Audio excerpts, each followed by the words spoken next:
Yo, yo, yo. It's your 27th favorite coach, Coach Simmons here.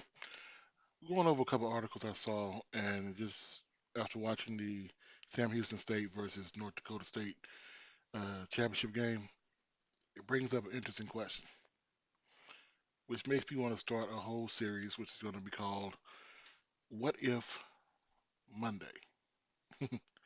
So, what if Monday? Let's get it started. We're going to start with the playoffs of the FCS. This is an article written from NCAA.com, a news article from January 13th, 2020.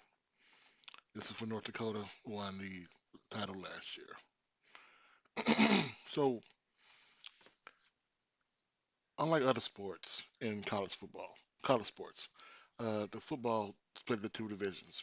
It's really more than two now, but it was two to begin with. Happened in 1978 when the NCAA Division 1A and 1AA were created. In 2006, those subdivisions were renamed the higher level Division 1A, became the football subdivision. That's your Alabama, Clemson, Oregon, blah blah blah. The lower level Division One AA became the, of course, FCS, which is like the Jackson States, your North Dakota State, stuff like that.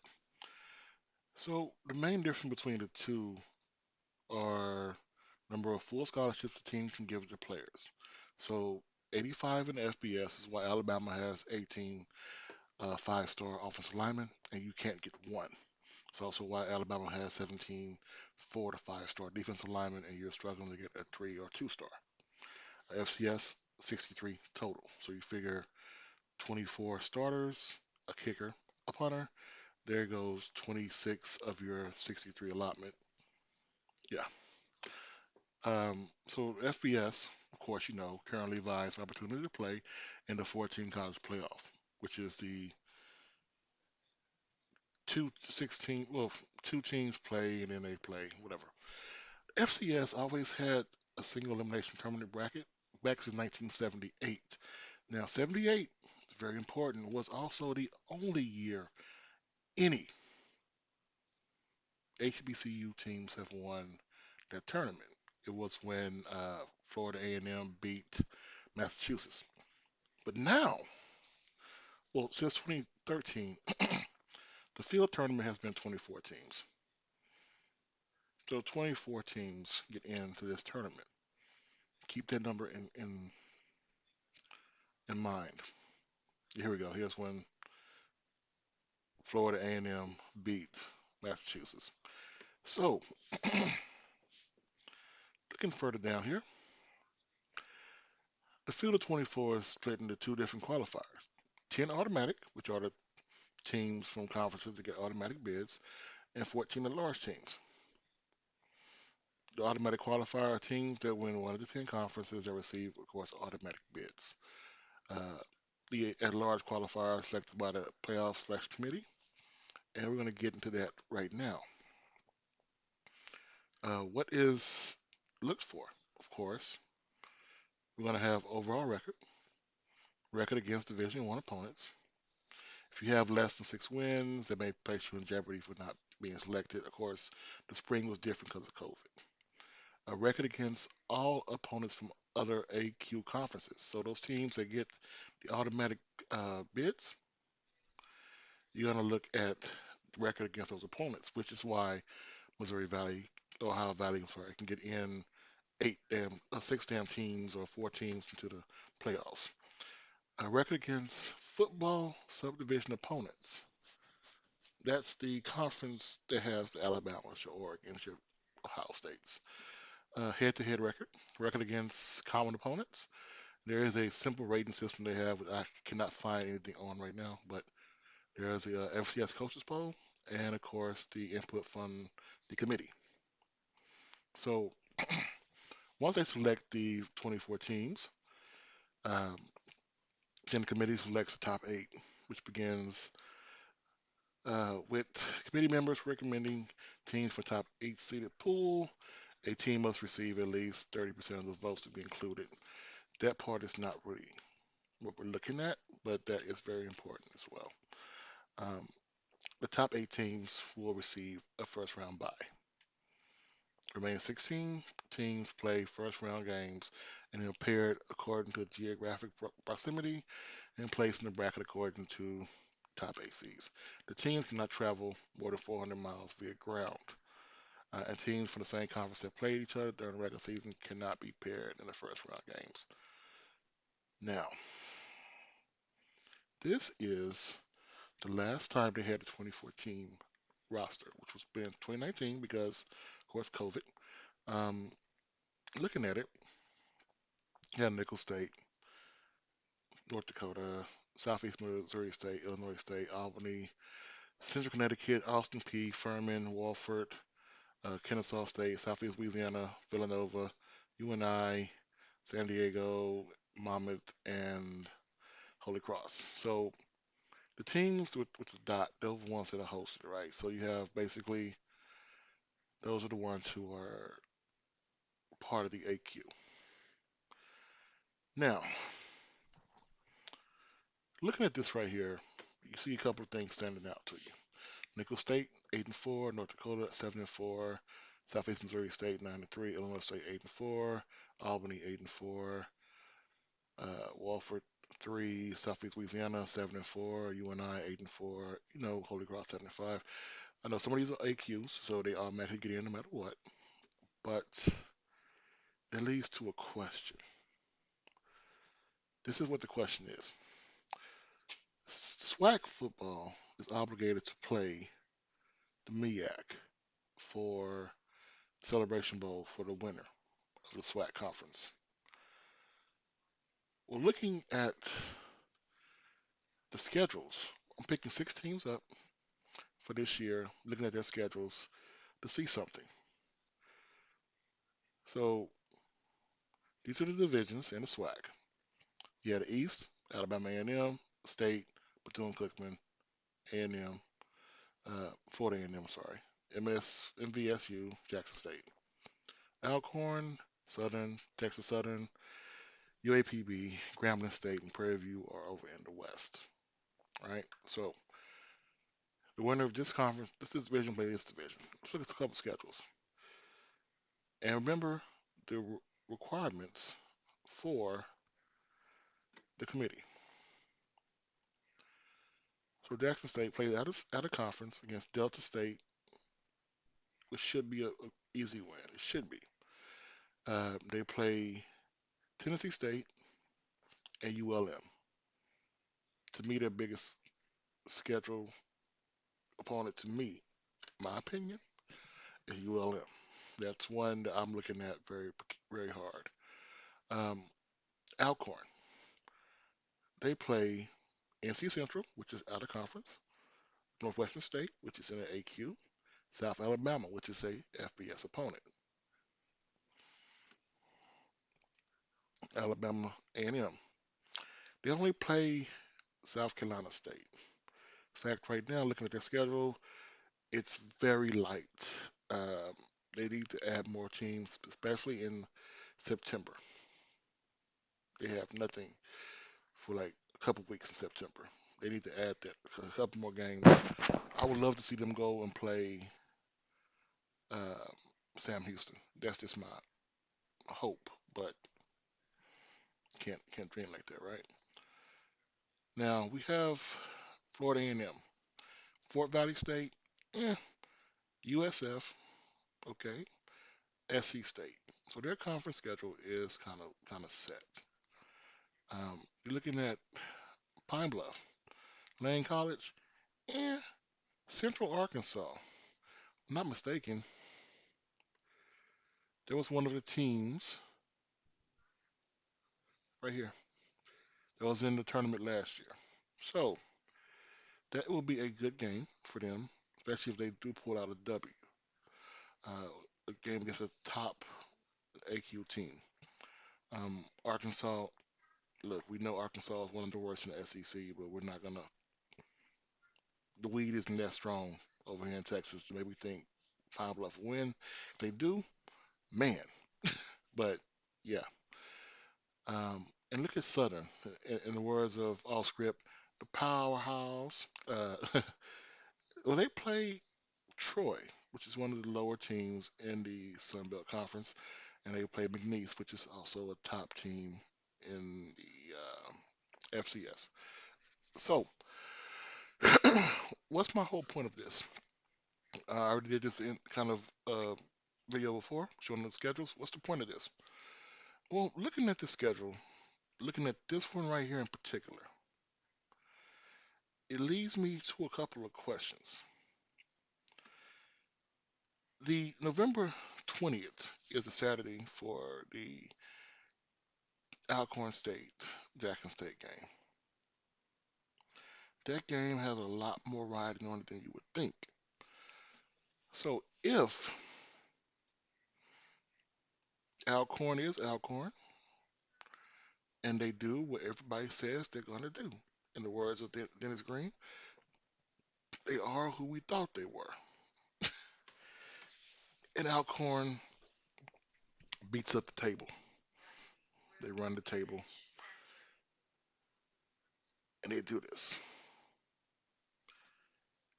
Let's say if Alcorn goes to the championship game on December 4th. Okay.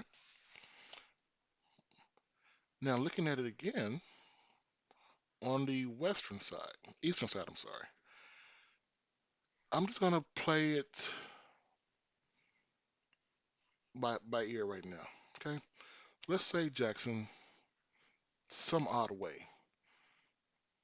some odd way in hell, they get into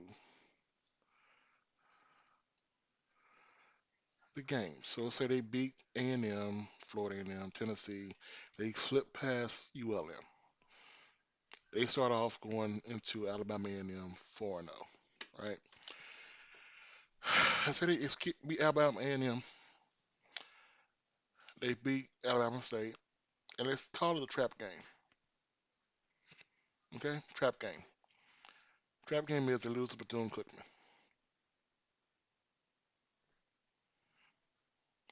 They beat, of course. I mean, one day it's going to happen, but not this year. They beat Mississippi Valley State, Texas Southern. They beat Southern and lose to Alcorn State. It's still a 9-2 season. It's a very, very impressive game. But remember this whole thing about schedules, right? And what is the one team we need to look at?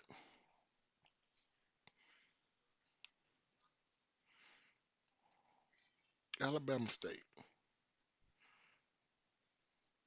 Tuskegee, Auburn, Miles College. That's not going to happen. But looking at the West, sorry, the East, there is another team which I'm going to play off. So just hear me out. Florida A&M schedule, Jackson State. Let's just play with me here, okay? Just listen to me. They lose to Jackson State. They beat Fort Valley. I think they're a favorite against USF. It's just looking at USF's team. Yeah, I think they're a favorite. That'll be a home game. Um, Bama State, SC State. It's still a rivalry game. They're gonna slip by 'em. So far, they only have one loss in the division, right? Alabama A&M, MVSU, Grambling, Southern, Pine Bluff, Bethune-Cookman. So they finally solved Bethune-Cookman's situation. That means you're gonna have a team that's 9-2 in Jackson, a team that is 3, 4, 5, 6, 7, 8, 9, 10-1 in Florida A&M. Both of these teams should be ranked in the top 25, especially if Jackson or Florida A&M beats those FBS teams. Okay, so what does that mean? Well, that means very simply, one of them's not going to play. So the losing team that does not play in the Celebration Bowl, I'm sorry, in the SWAC championship. No, I really do believe if Dion had the option, he would not take the Celebration Bowl. But the team that does not get in there, what happens to them? They meet all the criteria, every single criteria for this right here, for the playoffs. Would they take the playoffs? They get to the playoff system. Looking at it, we can't discredit facilities anymore. Reason why I say that, I'm gonna show you something. I made a video about SWAC football stadiums and how they need to upgrade. This is the stadium for your national champion right here.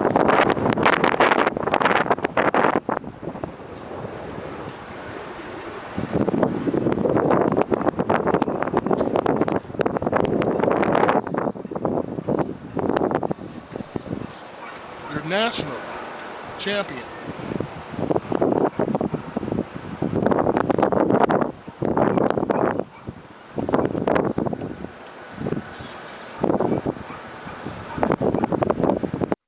We can't complain about facilities when the runner up from the SWAC championship is rolling like this.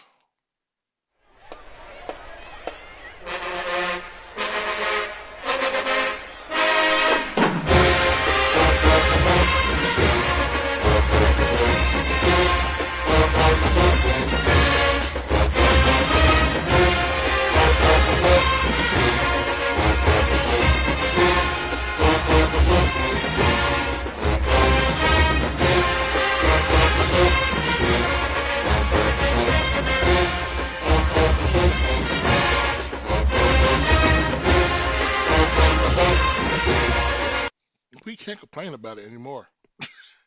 It's just not going to happen. So that's on that side with Jackson State, and of course, Florida A&M. The same goes on the other side for Alcorn and Southern.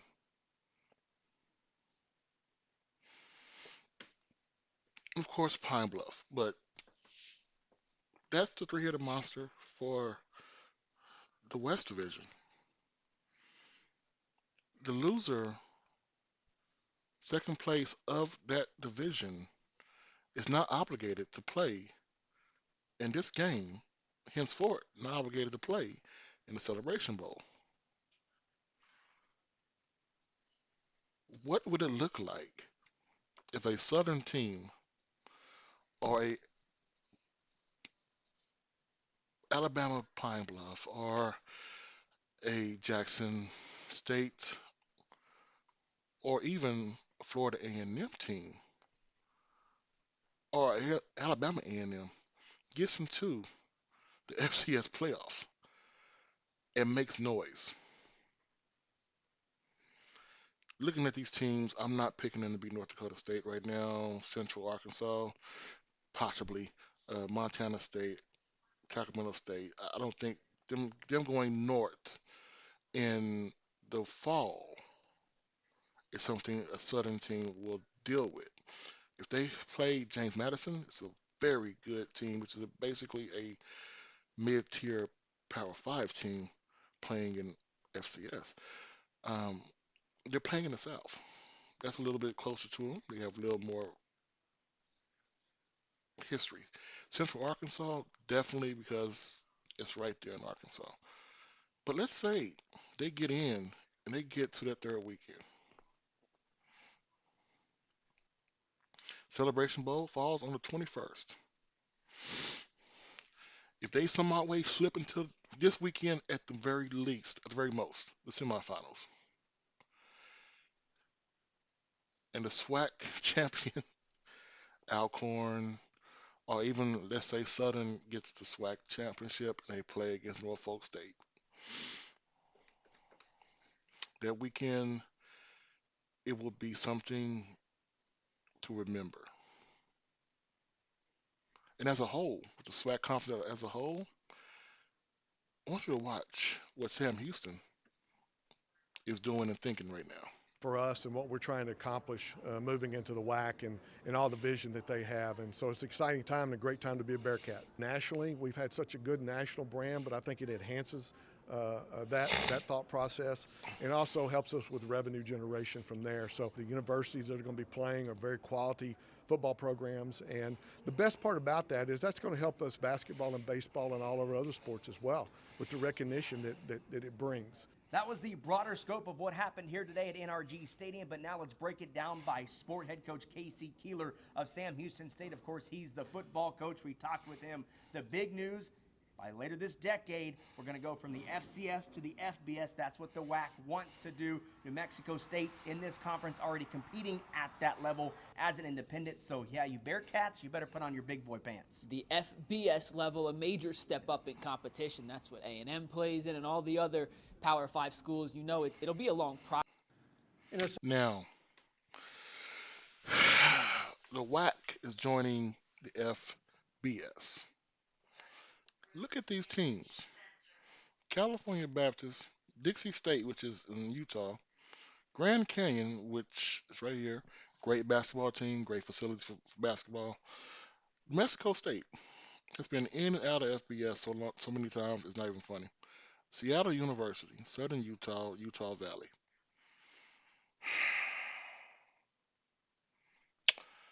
Abilene Christian, Lamar, Sam Houston, Stephen F. Austin, Tarleton, and UT Rio Grande Valley. Team is so far down on the map, it's covered up by the damn thing. Why won't the SWAC move up? That's a little title, a little teaser for next week's What If. But hey, like I say all the time, I could be wrong.